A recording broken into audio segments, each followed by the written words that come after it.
শুরু হয়ে গেল। ওনারে বললাম, স্যার মাত্র আর 3 ঘন্টা আছে, আপনি প্রস্তুতি নেন।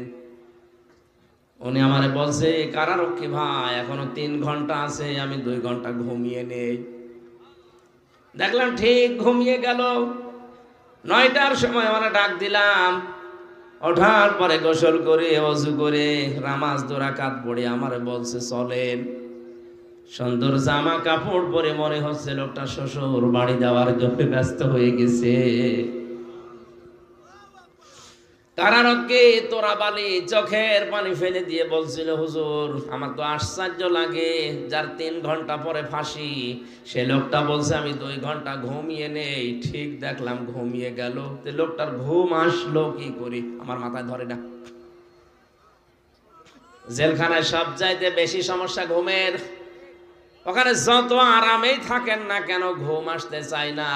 এজন্য সব